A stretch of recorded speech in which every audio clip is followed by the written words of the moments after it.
ମାନବ ଜାତିର ଉଦ୍ଧାର ନିମନ୍ତେ ଈଶ୍ୱର ଆପଣା ଅଦ୍ୱିତୀୟ ପୁତ୍ର ଯୀଶୁଙ୍କୁ ଜଗତକୁ ପ୍ରେରଣ କଲେ। ସେହି ଦିନରୁ ଅନୁଗ୍ରହର ଯୁଗ ଆରମ୍ଭ ହେଲା। ବର୍ତ୍ତମାନ ଆମେ ଅନ୍ତିମ କାଳରେ ବାସ କରୁଛୁ। ଖୁବ୍ ଶୀଘ୍ର ସ୍ୱର୍ଗଦ୍ୱାର ବନ୍ଦ ହେବାକୁ ଯାଉଛି।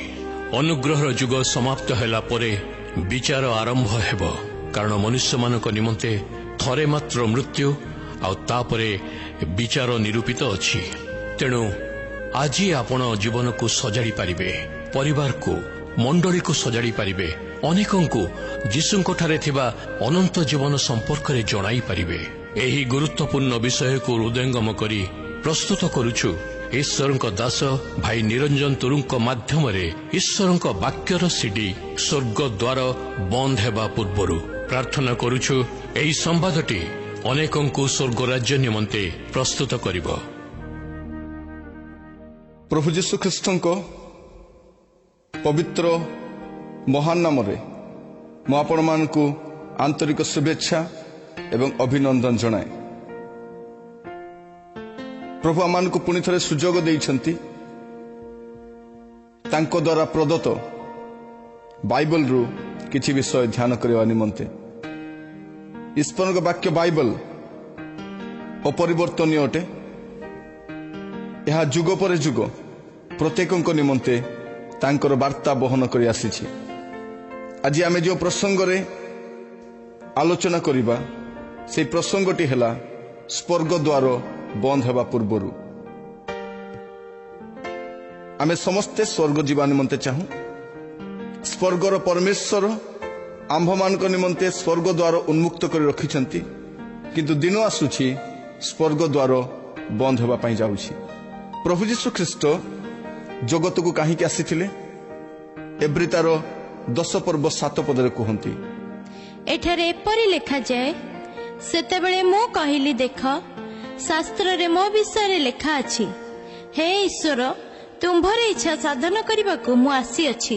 ପ୍ରଭୁ ଯୀଶୁ ଖ୍ରୀଷ୍ଟ ସ୍ୱର୍ଗସ୍ଥ ପିତାଙ୍କର ଇଚ୍ଛା ବା ପିତାଙ୍କର ଯୋଜନାକୁ ପୂରା କରିବା ନିମନ୍ତେ ଜଗତକୁ ଆସିଥିଲେ। ପ୍ରଭୁ ଯୀଶୁ ଖ୍ରୀଷ୍ଟ ଜଗତକୁ ଆଗମନ କରିବାର ମୂଳ ଉଦ୍ଦେଶ୍ୟ ଥିଲା ପିତାଙ୍କର ପ୍ରେମକୁ ସେ ଆମମାନଙ୍କ ନିକଟରେ ପ୍ରକାଶ କରିବେ। ଯୋହନ 3 ପର୍ବ 16 ପଦରେ ଲେଖାଯାଏ, ଏଠାରେ ଏପରି ଲେଖାଯାଏ, କାରଣ ଈଶ୍ୱର ଜଗତକୁ ଏଡ଼େ ପ୍ରେମ କଲେ ଯେ ସେ ଆପଣା ଅଦ୍ୱିତୀୟ ପୁତ୍ରଙ୍କୁ ଦାନ କଲେ, ଯେପରି ଯେ କେହି ତାହାଙ୍କଠାରେ ବିଶ୍ୱାସ କରେ ସେ ବିନଷ୍ଟ ନ ହୋଇ ଅନନ୍ତ ଜୀବନ ପ୍ରାପ୍ତ ହୁଏ। ପ୍ରଭୁ ଯୀଶୁ ଖ୍ରୀଷ୍ଟ ଆସିଥିଲେ ପିତାଙ୍କ ପ୍ରେମ ଆମମାନଙ୍କ ସମ୍ମୁଖରେ ପ୍ରକାଶ କରିବା ନିମନ୍ତେ। ସେ ପ୍ରେମ କି ପ୍ରକାର ଥିଲା, ସେ ପ୍ରେମ ଦେଖିବା ନିମନ୍ତେ କିପରି ଆମେ କେହି ଜାଣୁନା, କିନ୍ତୁ ପ୍ରଭୁ ଯୀଶୁ ଖ୍ରୀଷ୍ଟ ଜଗତକୁ ଆସିଲେ ଏବଂ ପିତାଙ୍କ ପ୍ରେମ ଆମ୍ଭମାନଙ୍କ ସମ୍ମୁଖରେ ପ୍ରକାଶ କଲେ, ଯାହା ଆପଣମାନେ ଦେଖିବେ ରୋମିଓ ତାର 5 ପର୍ବ 8 ପଦରେ। ରୋମିଓ 5 ପର୍ବ 8 ପଦରେ ଲେଖାଯାଏ ସେ କି ପ୍ରକାର ପ୍ରେମ କଲେ। ଏଠାରେ ଏପରି ଲେଖାଯାଏ, କିନ୍ତୁ ଆମ୍ଭେମାନେ ପାପୀ ଥିବା ସମୟରେ ସୁଦ୍ଧା ଖ୍ରୀଷ୍ଟ ଯେ ଆମ୍ଭମାନଙ୍କ ନିମନ୍ତେ ମୃତ୍ୟୁଭୋଗ କଲେ, ସେଥିରେ ଈଶ୍ୱର ଆମ୍ଭମାନଙ୍କ ପ୍ରତି ଆପଣା ପ୍ରେମ ସପ୍ରମାଣ କରୁଅଛନ୍ତି।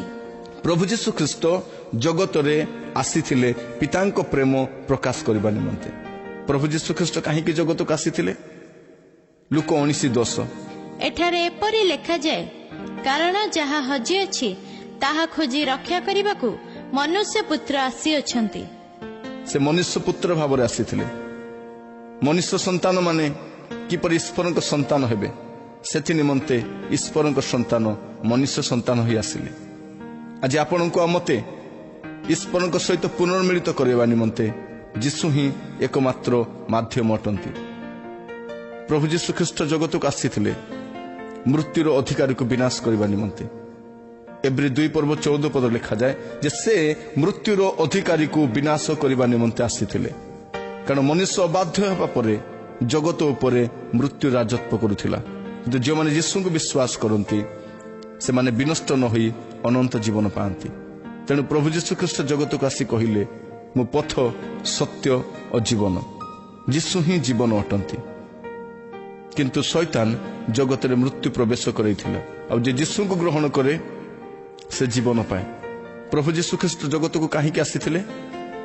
ମାର୍କ ତାର 10 ପର୍ବ 45 ପଦରେ ଲେଖାଯାଏ, କାରଣ ମନୁଷ୍ୟ ପୁତ୍ର ମଧ୍ୟ ସେବା ପାଇବାକୁ ଆସିନାହାନ୍ତି, ମାତ୍ର ସେବା କରିବାକୁ ଓ ଅନେକଙ୍କ ନିମନ୍ତେ ମୁକ୍ତିର ମୂଲ୍ୟ ସ୍ୱରୂପେ ଆପଣା ପ୍ରାଣ ଦେବାକୁ ଆସିଅଛନ୍ତି। ପ୍ରଭୁ ଯୀଶୁ ଖ୍ରୀଷ୍ଟ ମୁକ୍ତିର ମୂଲ୍ୟ ସ୍ୱରୂପେ ଆପଣା ପ୍ରାଣ ଦେବାକୁ ଆସିଥିଲେ। ଆଉ ବିଶେଷ କରି ବାଇବଲ କୁହେ ଯେ ଆମ୍ଭେମାନେ ସମସ୍ତେ ବିଶେଷ ମୂଲ୍ୟରେ କିଣା ଯାଇଅଛୁ। ପ୍ରିୟମାନେ, ଉଦ୍ଧାର ପାଇବା ନିମନ୍ତେ, ମୁକ୍ତି ପାଇବା ନିମନ୍ତେ ଆପଣଙ୍କୁ ଏବଂ ମୋତେ କିଛି କରିବାକୁ ପଡ଼ିବ ନାହିଁ। ସମସ୍ତ କାର୍ଯ୍ୟ ପ୍ରଭୁ ଯୀଶୁ ଖ୍ରୀଷ୍ଟ ସମାପ୍ତ କରିଛନ୍ତି। କ୍ରୁଶରେ ସେ ଗୋଟିଏ କଥା କହିଲେ, ସମାପ୍ତ ହେଲା। ସ୍ୱର୍ଗ ଦ୍ୱାର ବନ୍ଦ ହେବା ପୂର୍ବରୁ, ସ୍ୱର୍ଗର ପରମେଶ୍ୱର ବିଚାର ଆରମ୍ଭ କରିବା ପୂର୍ବରୁ ତାଙ୍କ ପୁତ୍ରଙ୍କୁ ପଠାଇଲେ। ସେ ଜଗତକୁ ଆସିଲେ କାରଣ ସେ ଜାଣନ୍ତି ଆପଣ ଏବଂ ମୁଁ ନର୍କର ଯନ୍ତ୍ରଣା ସହିପାରିବା ନାହିଁ। ଆପଣଙ୍କୁ ଏବଂ ମୋତେ ସେ ଅନନ୍ତ ଦଣ୍ଡ ଦେବା ନିମନ୍ତେ ନ ଚାହିଁ ତାଙ୍କ ପୁତ୍ରଙ୍କୁ ପଠାଇଲେ, ଯେପରି ତାଙ୍କ ଦ୍ୱାରା ଆପଣ ଏବଂ ମୁଁ ଅନନ୍ତ ଜୀବନ ପ୍ରାପ୍ତ ହଉ। ବାଇବଲରେ ଲେଖାଯାଏ ଯେ ରକ୍ତପାତ ବିନା ପାପ ମୋଚନ ହୁଏ ନାହିଁ। ରକ୍ତପାତ ବିନା ପାପ ମୋଚନ ହୁଏ ନାହିଁ। ଆଉ ପ୍ରଭୁ ଯୀଶୁ ଖ୍ରୀଷ୍ଟ ସେହି ରକ୍ତ କ୍ରୁଶରେ ବୁହାଇବାକୁ ଆସିଥିଲେ। ଏବ୍ରୀ ତାର 10 ପର୍ବ 4 ପଦରୁ 7 ପଦ ପଢିଲେ ଆପଣ ଜାଣିପାରିବେ।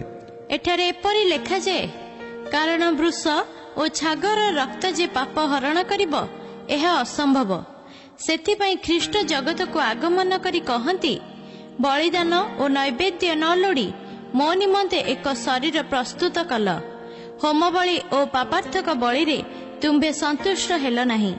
ସେତେବେଳେ ମୁଁ କହିଲି, ଦେଖ, ଶାସ୍ତ୍ରରେ ମୋ ବିଷୟରେ ଲେଖା ଅଛି, ହେ ଈଶ୍ୱର, ତୁମ୍ଭର ଇଚ୍ଛା ସାଧନ କରିବାକୁ ମୁଁ ଆସିଅଛି। ମେଷ କି ଛାଗର ରକ୍ତ ଯେ ପାପ ହରଣ କରିବ, ଏହା ଅସମ୍ଭବ। ତେଣୁ ପ୍ରଭୁ ଯୀଶୁ ଖ୍ରୀଷ୍ଟ ଜଗତକୁ ଆସିଥିଲେ। ଯୀଶୁ ଆସିଥିଲେ, ପ୍ରଥମ ଯୋହନ 3 ପର୍ବ 5 ପଦ ଲେଖାଯାଏ, ଏଠାରେ ଏପରି ଲେଖା ଅଛି, ଆଉ ତୁମ୍ଭେମାନେ ଜାଣ ଯେ ସେ ପାପ ବହି ନେଇ ଯିବା ପାଇଁ ପ୍ରକାଶିତ ହେଲେ, ଆଉ ତାହାଙ୍କଠାରେ ପାପ ନାହିଁ। ପ୍ରଭୁ ଯୀଶୁ ଖ୍ରୀଷ୍ଟ ପାପ ବହନ କରି ନେଇଯିବା ନିମନ୍ତେ ଆସିଥିଲେ। ପ୍ରଭୁ ଯୀଶୁ ଖ୍ରୀଷ୍ଟ ଜଗତକୁ ଆସିବାର ମୂଳ ଉଦ୍ଦେଶ୍ୟ ହେଲା ଯେ ସେ ଯେପରି ଆମମାନଙ୍କର ପାପ କ୍ଷମା କରିବେ।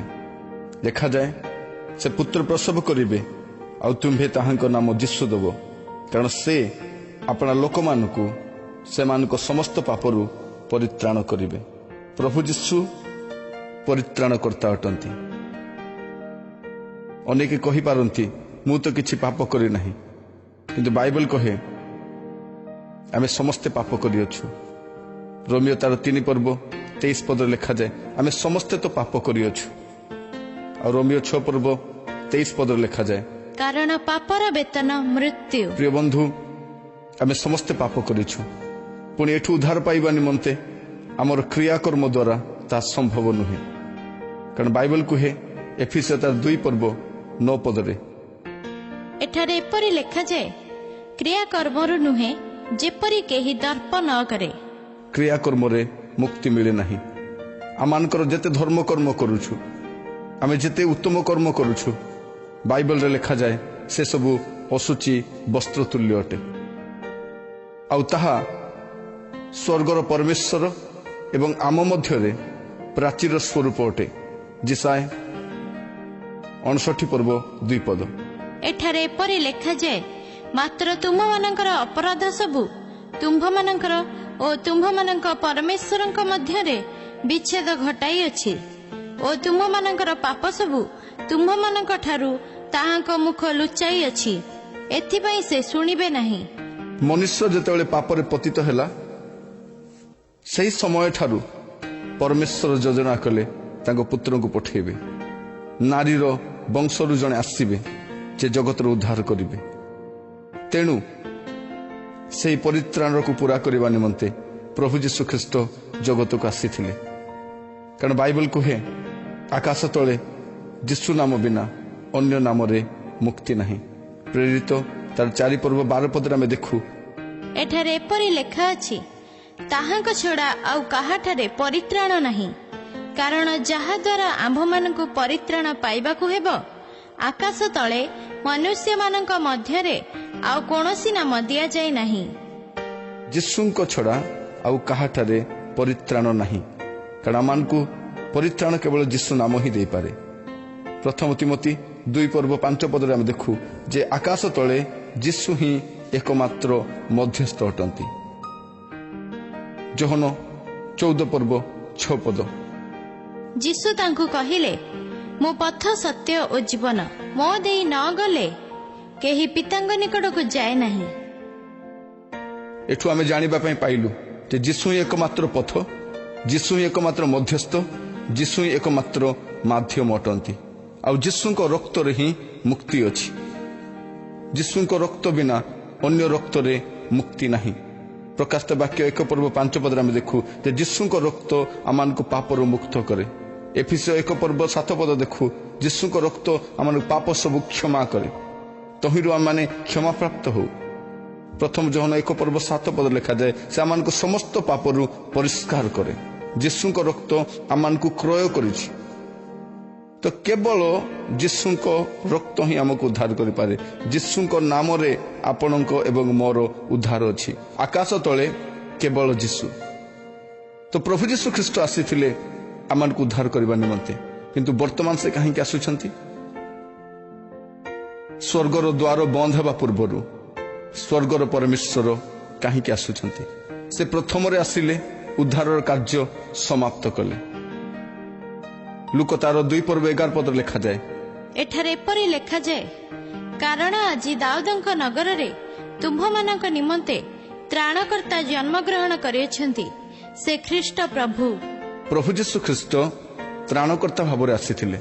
କିନ୍ତୁ ଯାକୁବ 5:9 ଲେଖାଯାଏ, ଯାକୁବ 5:9 ଲେଖାଯାଏ, ହେ ଭାଇମାନେ, ତୁମ୍ଭେମାନେ ଯେପରି ଦଣ୍ଡପ୍ରାପ୍ତ ନ ହୁଅ, ଏଥି ନିମନ୍ତେ ପରସ୍ପର ବିରୁଦ୍ଧରେ ବଚସା ନ କର। ଦେଖ, ବିଚାରକର୍ତ୍ତା ଦ୍ୱାର ନିକଟରେ ଦଣ୍ଡାୟମାନ ହୋଇଅଛନ୍ତି। ତ୍ରାଣକର୍ତ୍ତା ଏବେ ବିଚାରକର୍ତ୍ତା ଭାବରେ ଆସୁଛନ୍ତି।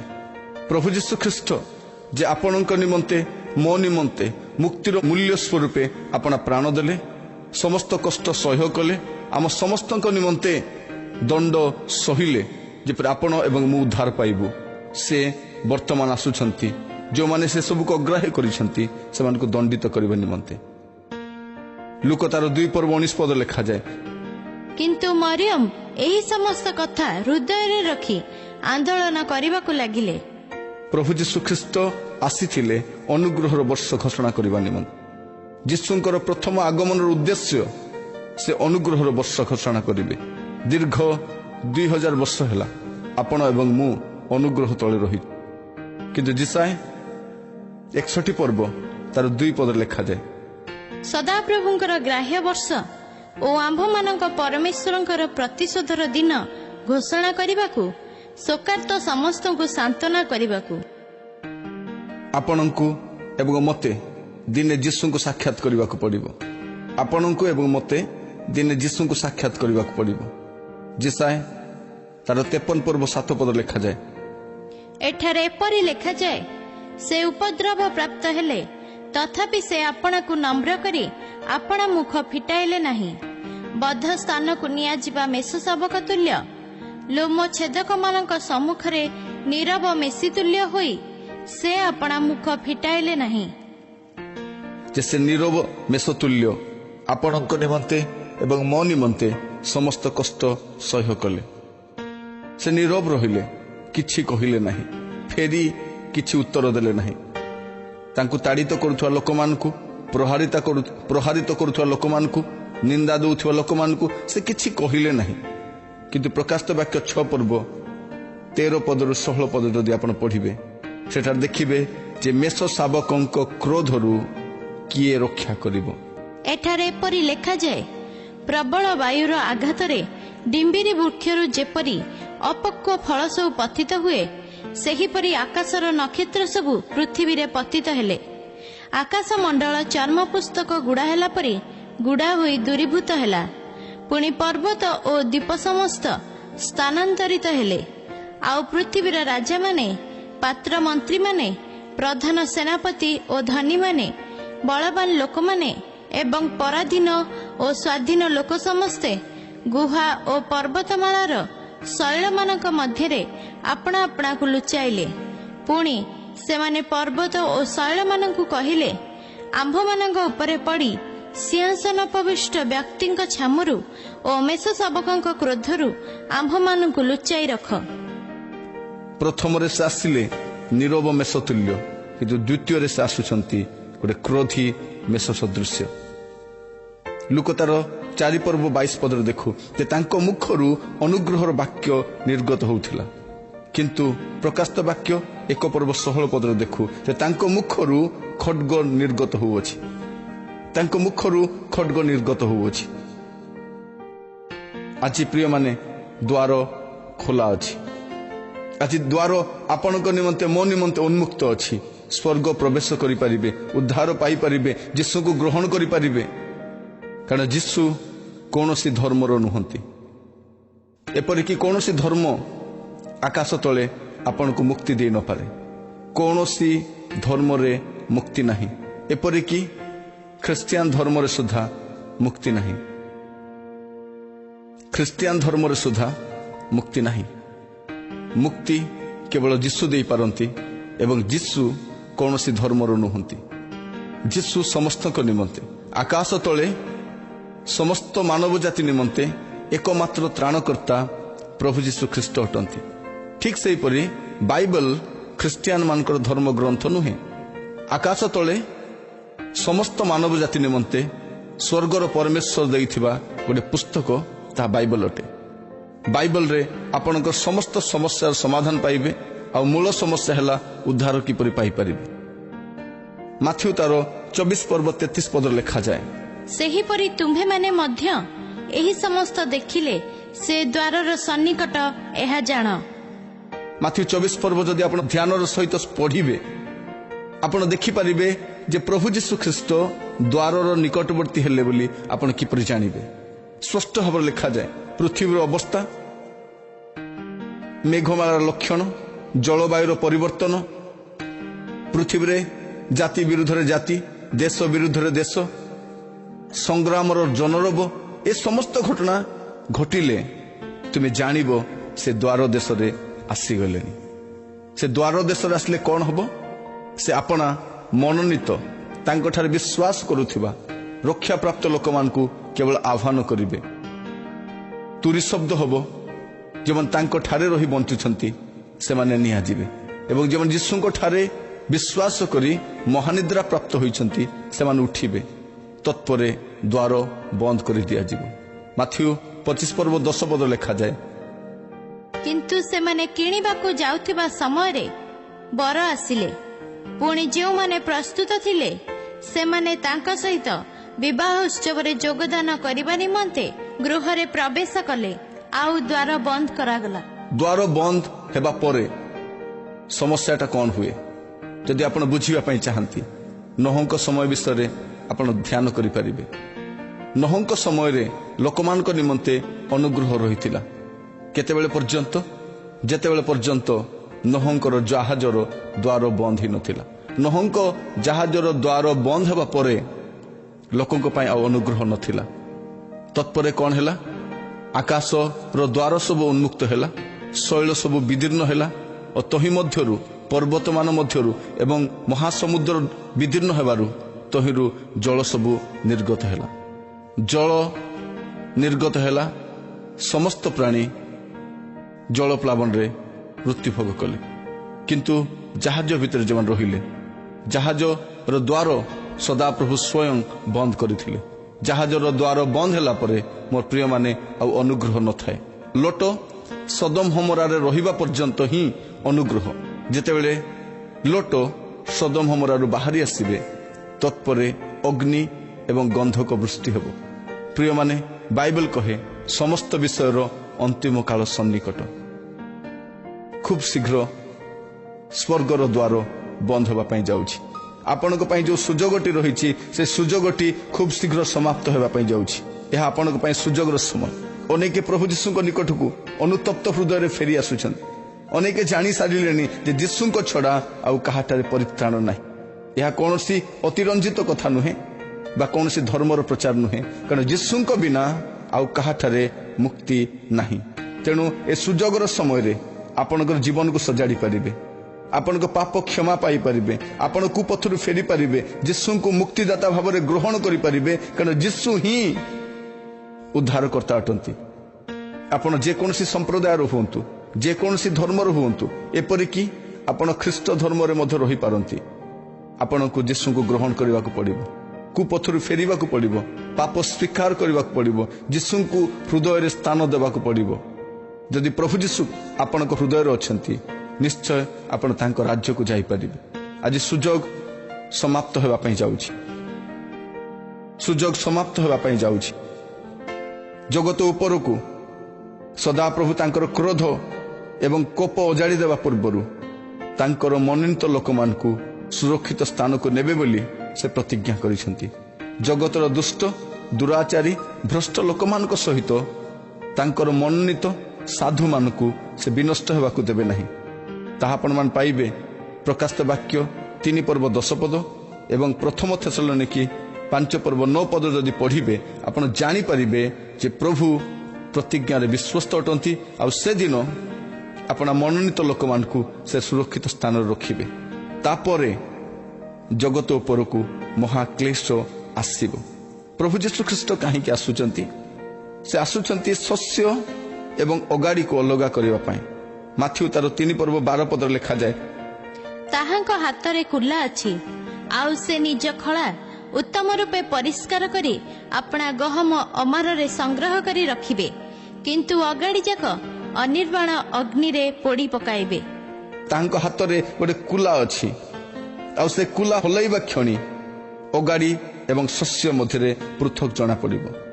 ମଲାଖି 3 ପର୍ବ ତାର 18 ପଦରେ ଲେଖାଯାଏ, ଏଠାରେ ଏପରି ଲେଖାଯାଏ, ସେତେବେଳେ ତୁମ୍ଭେମାନେ ଫେରି ଆସିବ, ଆଉ ଧାର୍ମିକ ଓ ଦୁଷ୍ଟ, ଯେ ପରମେଶ୍ୱରଙ୍କ ସେବା କରେ ଓ ଯେ ତାହାଙ୍କର ସେବା ନ କରେ, ସେମାନଙ୍କ ମଧ୍ୟରେ ପ୍ରଭେଦ ଦେଖିବ।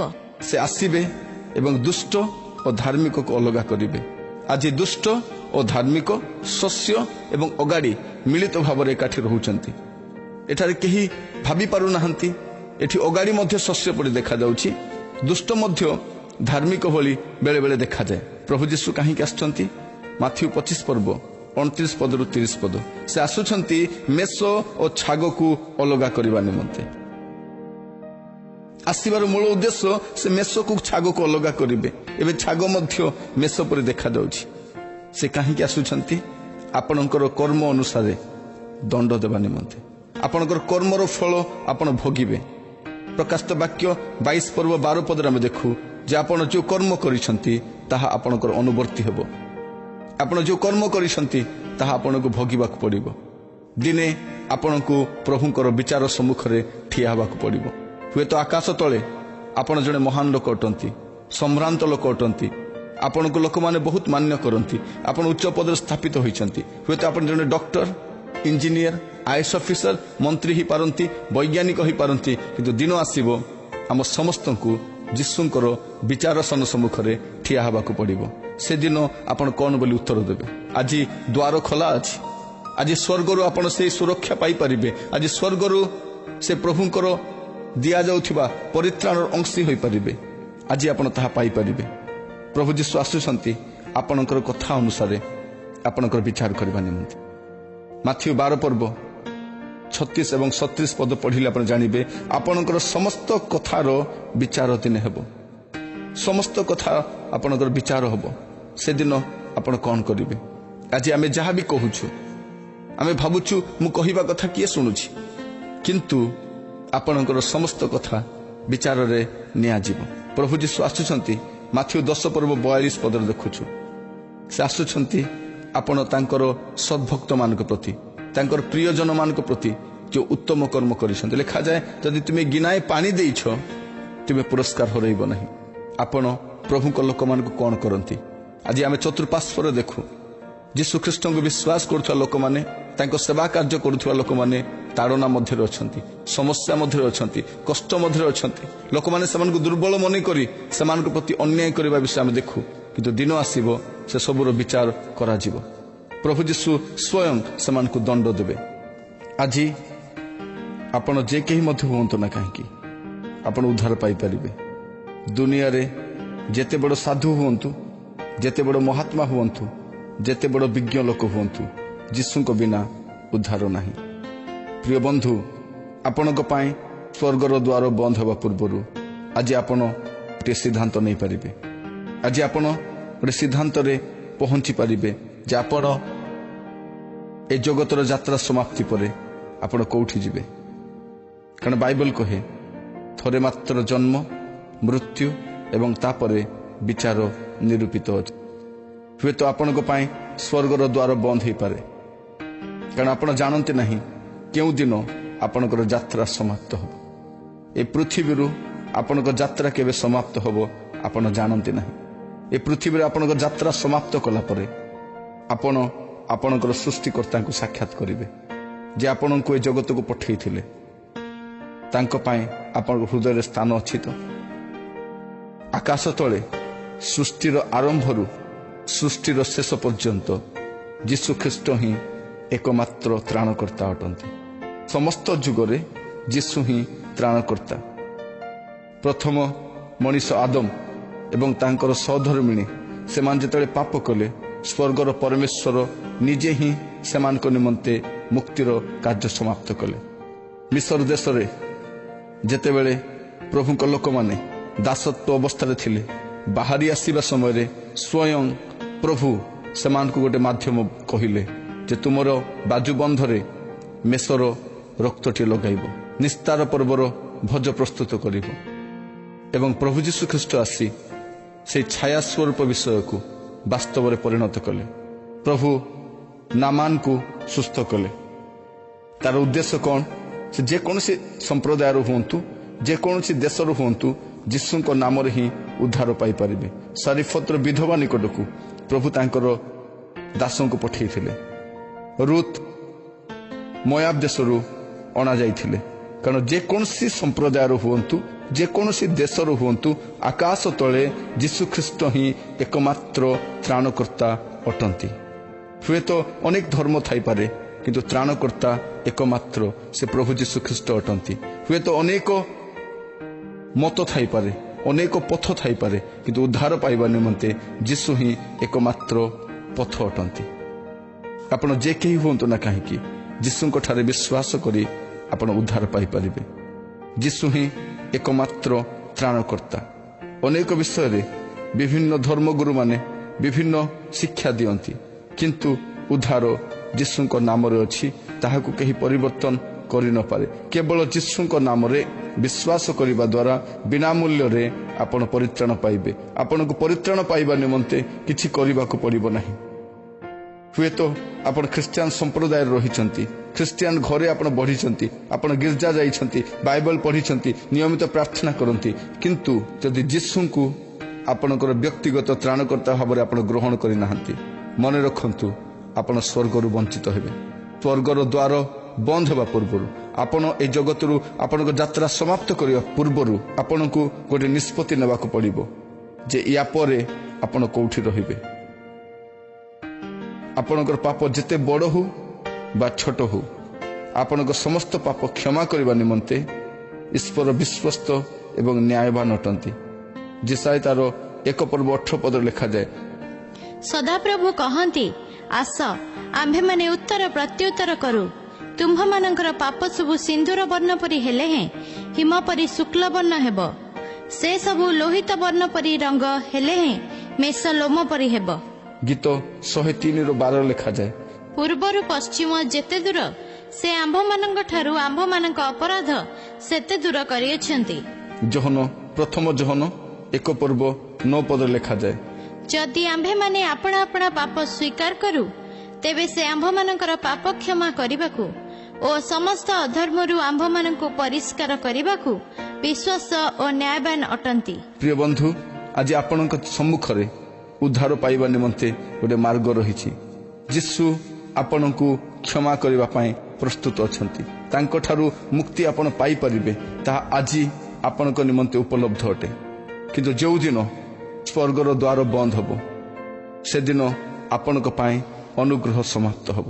ତତ୍ପରେ ଆପଣ କ୍ରନ୍ଦନ କରିବେ, ଚିତ୍କାର କରିବେ, କିନ୍ତୁ ଆପଣଙ୍କ ପାଇଁ କିଛି ସୁଯୋଗ ନଥିବ।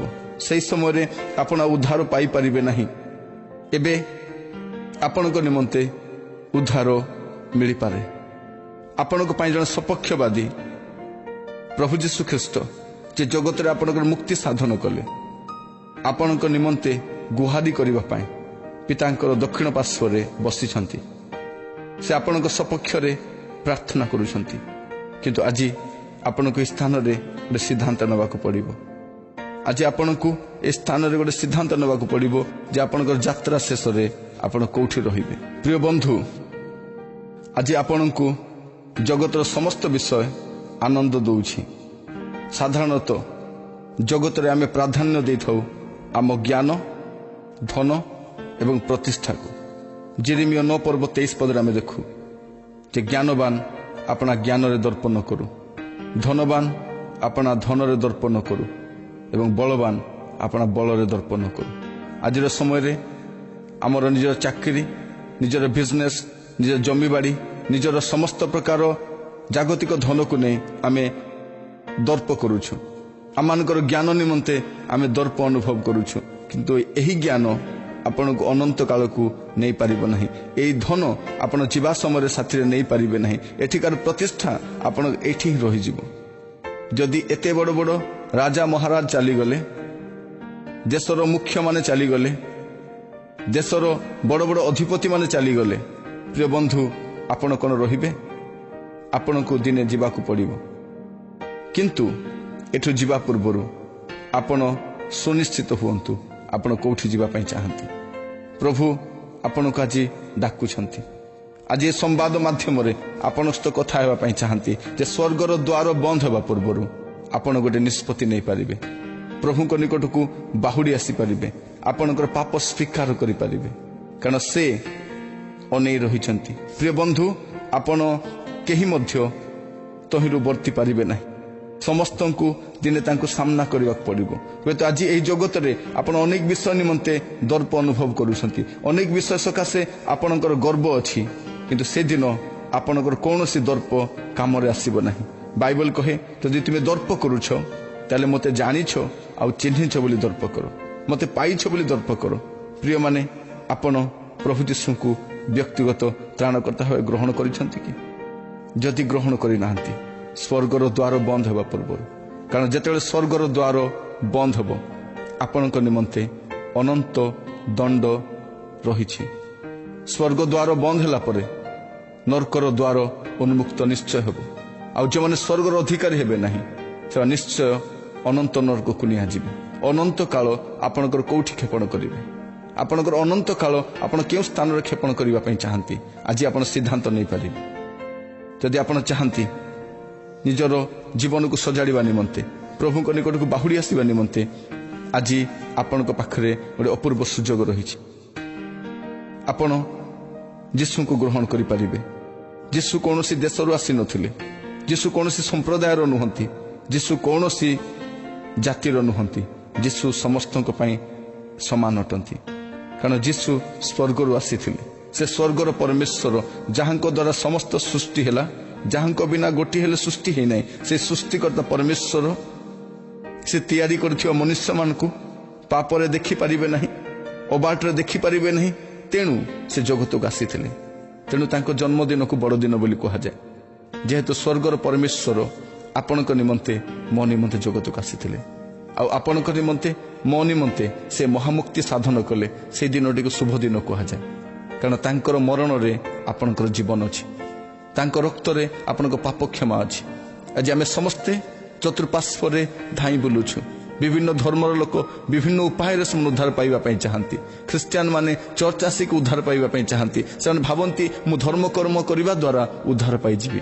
ଆପଣ ଖ୍ରୀଷ୍ଟିଆନ ହୁଅନ୍ତୁ ବା ଅନ୍ୟ କୌଣସି ସମ୍ପ୍ରଦାୟରୁ ହୁଅନ୍ତୁ, ଅନ୍ୟ କୌଣସି ଧର୍ମରୁ ହୁଅନ୍ତୁ, ଆପଣଙ୍କୁ ଯୀଶୁଙ୍କୁ ନିଜର ବ୍ୟକ୍ତିଗତ ତ୍ରାଣକର୍ତ୍ତା ଭାବେ ଗ୍ରହଣ କରିବାକୁ ପଡ଼ିବ। କାରଣ ବାଇବଲରେ ଲେଖାଯାଏ, ଯେତେ ଜଣ ତାହାଙ୍କୁ ଗ୍ରହଣ କଲେ ସେ ସମସ୍ତଙ୍କୁ ସେ ଈଶ୍ୱରଙ୍କ ସନ୍ତାନ ହେବାର ଅଧିକାର ଦେଲେ।